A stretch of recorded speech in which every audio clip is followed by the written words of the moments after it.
Good afternoon, Taft. I'm Talee Martinez. Let's get to the announcements at the start of the week. For this week's Teacher Spotlight, we have an interview with Mr. Lavon. Hi everyone, I'm Mr. Lavon. Nice to meet you. Nice to see you. I've been a teacher for 3 years, but this is my second year at Taft. I am a math teacher, so right now I do Algebra 1 and Pre-Calculus this year. My favorite part about teaching math is that there's several ways to reach the same solution, and I feel like being in a math class really works on our collaboration together, and also our open-mindedness in trying to think of other situations or other ways to solve for that problem. So my mindset for how I teach my class, every day I try to see it from the perspective of a student, and I try to be as open-minded as possible and put myself in your shoes and feel like if I was a student, would I think that this part is confusing? And then I do my best to explain those possible questions. And even when it comes to things like homework or test, I think about it from your perspective so that it's the least stressful to you and the most helpful for you in your learning. My favorite topic in math is the ones where you can apply it to real life situations. An example was today I was doing Algebra 1 and we were doing solving equations, and I really liked how we were using that math concept. We were using it to switch back between Fahrenheit and Celsius, and it was fun to talk about real life things using the things we learned in the class. If I wasn't a math teacher, I'd for sure be a firefighter. I think firefighters are so cool because you help people, and I think firefighters look cool. Students, I want you to be nice to your teachers and your principals and everyone in the office and all the adults that help you at school, because we care about you so much, and we're here to help you, and that's why we chose this profession. So please say thank you, please say good morning, and then just appreciate us and be nice to us throughout the day and throughout the school year. Just a reminder, the 5-week grading period opens today, so keep an eye out for that. We also have back to school night for parents this Thursday from 6 to 8 p.m. We want to introduce a new segment. We are doing features highlighting all of the fashionistas here at Taft.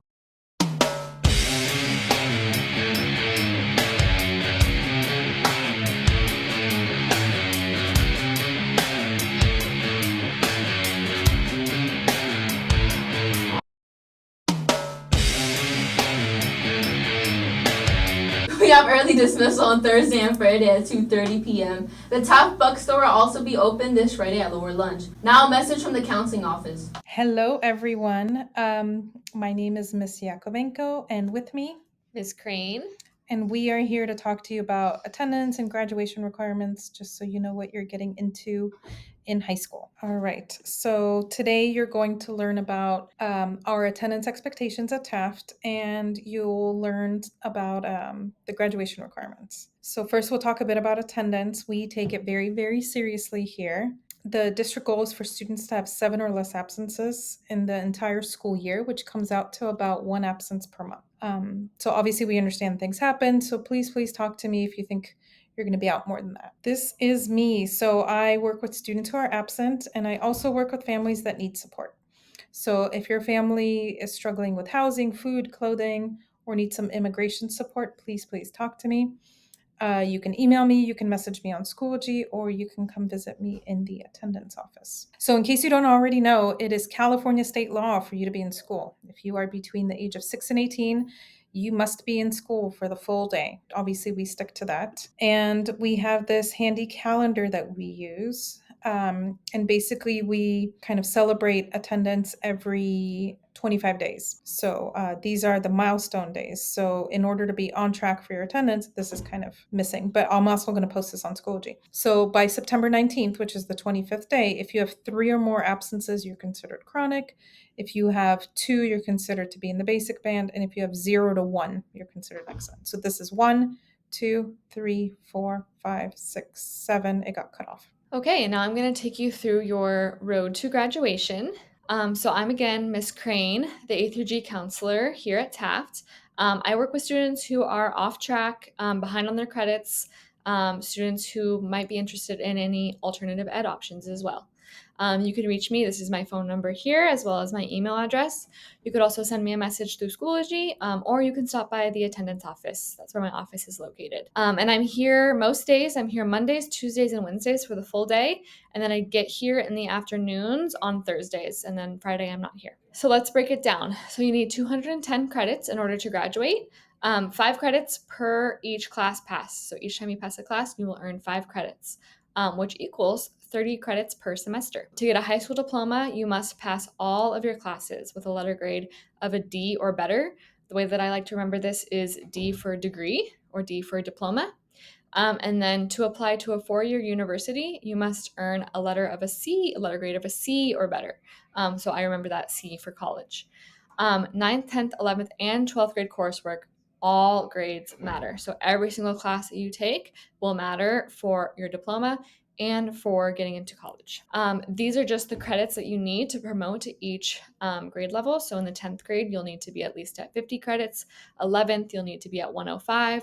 12th, you'll need to be to 160. And then in order to graduate, you'll need 210. And then these are your A through G requirements. So for the A requirement, which is history and social sciences, you'll need at least 3 years. The B requirement, you will take that all 4 years that you're enrolled in high school. The C requirement, which is math, you will need 3 years of math. The D requirement is science. You'll need 2 years of that, 1 physical and 1 biological. E requirement is a language other than English. So here we offer things like Spanish, ASL. So you'll need 2 years of that at least. The F requirement is visual and performing arts. So think art, think design. Things like that will get you that graduation requirement. And then the final one is G, which is your college and preparatory elective. And that is usually actually satisfied by taking government and econ, which is also your 3rd year of history and social science that you take during your senior year. Other requirements that we have in LUSD are 2 years of physical education, PE, 1 semester of health, service learning, and then ethnic studies, starting with class of 2027. And so everyone in the 10th grade and on, or 11th grade and on, or below, needs to be taking ethnic studies now. And then that should all total 210 credits. And then before you know it, this is going to be you crossing that stage. And we're just here to help support and hoping that you get there on time. That's all for this week. Remember to keep Taft clean, green, safe, and serene. Bye, Taft.